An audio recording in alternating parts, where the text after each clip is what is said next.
Sebuah WA dari Menteri Sekretaris Negara kemarin malam mengagetkan saya. Waktu hanya diberikan sangat sempit. Dalam 2,5 jam harus sudah tiba di Istana Bogor. Ditunggu kehadiran Bosman jam 10 malam tepat. Inilah undangan untuk pertemuan penting dengan beberapa petinggi negara lainnya. Demikian info singkat setelah berbicara melalui telepon dengan beliau. Pak Menteri menindaklanjuti info dari WA tadi. Tanpa pikir panjang saya langsung berangkat dengan membawa alat tulis, baju batik yang digantung di kursi belakang mobil, di mana saya kepikiran untuk nanti saja dipakainya ketika tiba di Istana Bogor. Dalam perjalanan di mana agak gerimis malam tadi, kecepatan mobil di jalan tol Jagorawi tidak berani saya gaspol. Kepala saya terus bekerja. Kenapa saya dipanggil? Kenapa sekarang? Siapa yang hadir di sana? Apa yang harus saya persiapkan? Saya mencoba menganalisa, apa karena cadangan kas di Bank Indonesia menipis hingga waktu bertahan hanya beberapa bulan lagi?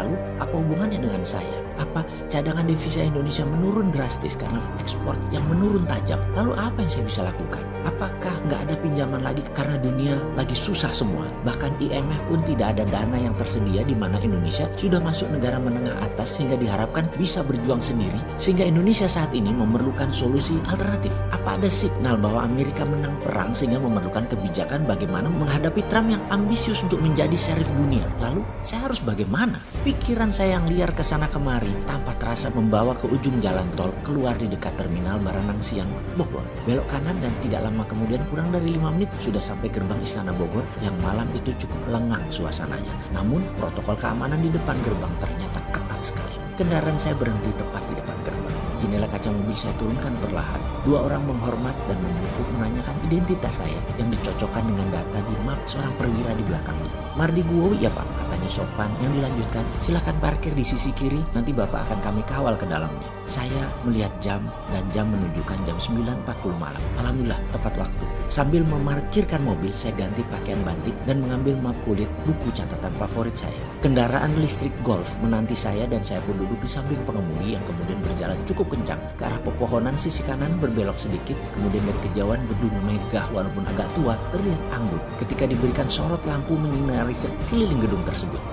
Ini dalamnya Istana Bogor itu ya, demikian gumam saya dalam hati. Kendaraan listrik berhenti di posisi agak ujung, lalu 2 orang pria menggunakan batik menghormat singkat kepada saya sambil mengulurkan tangannya menunjukkan saya harus menaiki anak tangga di depannya, dan satu lagi temannya mendahului langkah saya mengarahkan kemana jalan yang harus saya tuju. Jajaran kursi antik dan meja di ruang pendopo terlihat sepi. Kemudian diarahkan saya ke belakang, ruangan yang ada 2 penjaga di pintunya dengan pintu tinggi warna putih, pintu 2 daun. Agaknya ruang meeting utama ini menurut perkiraan saya waktu itu. Ternyata saya tidak dibawa ke sana, tapi terus ke kanan, lorong agak panjang menuju satu ruangan tamu agak kecil jika dibandingkan ruang pendopo di depan tadi. Saya diperintahkan duduk, namun belum saya duduk ada suara memanggil nama saya. Pak Mardiwowi. Saya pun membalik badan dan ada 2 orang yang posisinya terhormat di negeri ini menghampiri saya, Pak Pratikno dan Pak Pramono Anung. Saya pun membalik badan, kedua telapak tangan saya rapatkan menghormat kedua tuan rumah tersebut dalam protokol COVID, di mana sejak tadi saya menggunakan face shield dan masker yang kemudian di belakang keduanya tanpa seorang dokter langsung mengecek suhu saya dan beberapa pertanyaan standar protokol COVID yang kemudian saya pun mencopot semuanya ketika dikatakan clear. Masker dan face shield saya lepas. Kemudian Pak Pratikno dengan santun berkata,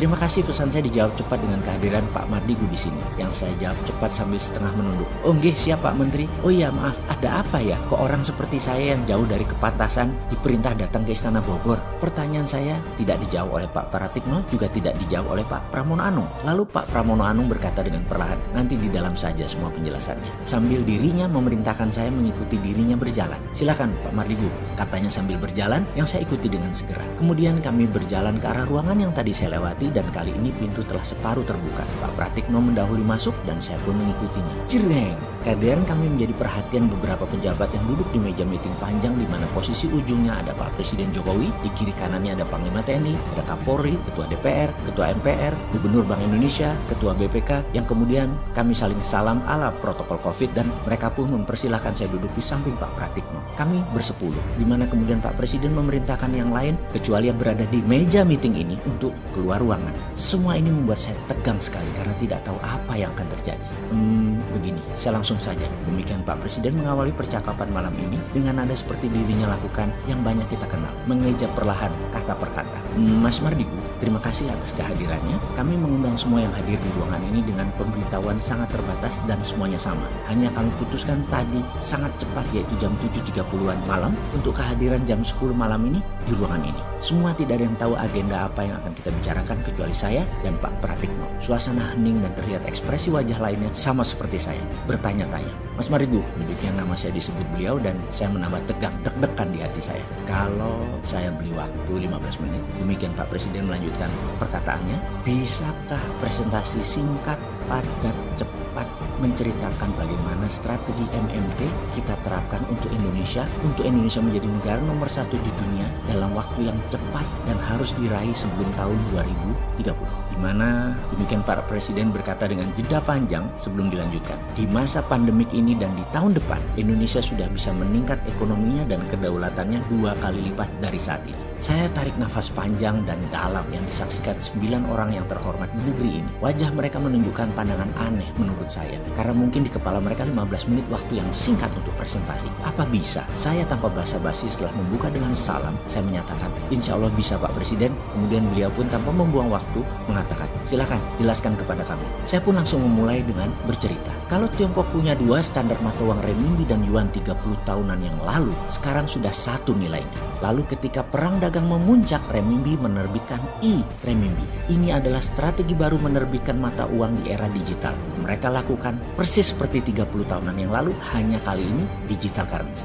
Jadi saya usulkan ada baiknya Indonesia membuat e-rupiah atau e-rupiah yang berbasis blockchain dengan underlying proyek nasional produktif. Sekali lagi, penekanannya adalah proyek nasional produktif, yaitu faktor produksi untuk ekspor berbahan baku lokal, kemudian proyek produksi pengganti impor, kemudian proyek produksi pemenuhan kebutuhan nasional termasuk pangan dan kesehatan, kemudian proyek produksi penunjang pertumbuhan nasional seperti infrastruktur dinamis lainnya termasuk kawasan ekonomi khusus bebas pajak minimum 10 tahun. E-rupiah ketika diterbitkan dengan Trusted Open Ledger ini akan mudah mengontrol peredaran digital currency rupiah tersebut sehingga menariknya kembali dari peredaran untuk kendali inflasi menjadi mudah. Sarananya, saya punya program blockchain sudah jadi sejak 2 tahun yang lalu untuk dashboard pemerintah dan kendali sistem distribusi digital currency rupiah yang akan saya berikan ke negara. Dan sebaiknya dibuatkan lembaga khusus untuk hal ini, yaitu SKK Satuan Kerja Khusus Keuangan selama proyek ini berjalan, yaitu 10 tahun.